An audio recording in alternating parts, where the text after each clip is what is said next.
Listening to the sounds of the world is the ultimate meditative technique, the most functional pathway to inner silence and evolution of consciousness. Mystics and philosophers throughout the ages talked about the meditative technique of listening to the sounds of the world. Carlos Castaneda says, first of all, you must make use of your ears to take some of the burden from your eyes. We have been using our eyes to judge the world since the time we were born. We talk to others and to ourselves mainly about what we see. A warrior is aware of that and listens to the world. He listens to the sounds of the world. He is aware that the world will change as soon as he stops talking to himself. Be prepared for that monumental jolt. The contemporary mystic Sadhguru says, if you can listen to the sound of the trees, the breeze, the water, if you pay enough attention, tremendous things will happen to you. The philosopher Alan Watts says, the easiest way to get into the meditative state is to begin by listening. If you simply close your eyes and allow yourself to hear all the sounds that are going on around you, just listen to the general hum and buzz of the world as if you were listening to music. Don't try to identify the sounds you're hearing. Don't put names on them. Simply allow them to play with your eardrums and let them go. Let your ears hear whatever they want to hear. Don't judge the sounds. There are no, as it were, proper sounds or improper sounds. You don't have to try to understand anything. Just listen to the sound.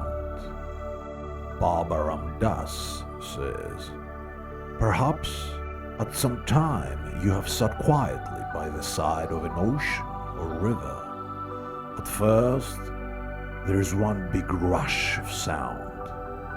Listen quietly. You begin to hear the multitude of subtle sounds. The waves hitting the shore, the rushing current of the river. You remain alert, not allowing yourself to become forgetful. When you develop mindfulness and concentration together, you achieve a balance of mind. As this penetrating awareness develops, it reveals many aspects of the world and of who you are. You see with a clear and direct vision that everything, including yourself, is flowing in flux, in transformation.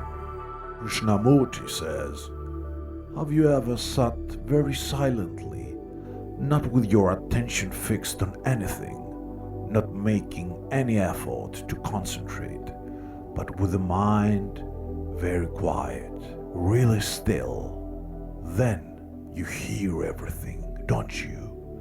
You hear the far-off noises, as well as those that are nearer and those that are very close by, the immediate sounds, which means really that you are listening to everything.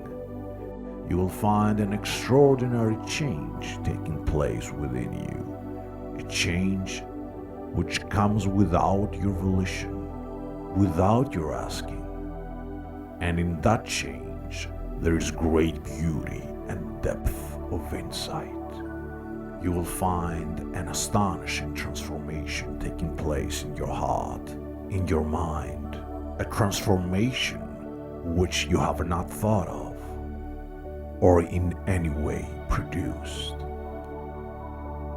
Osho says, listen to the sounds of the birds, the wind passing through the trees, the river in flood, the ocean roaring, the people, the faraway train passing by, the cars on the road.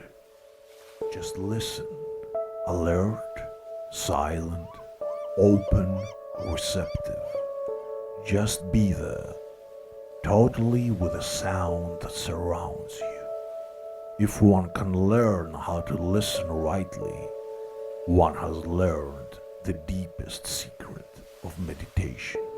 People hear, but they don't listen. Hearing is one thing, listening altogether different. They are worlds apart. Hearing is a physical phenomenon. You hear because you have ears.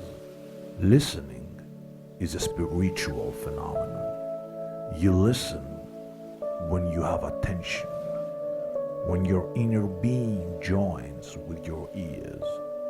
And once you have learned how to join your inner being with your ears, you can join it with any sense.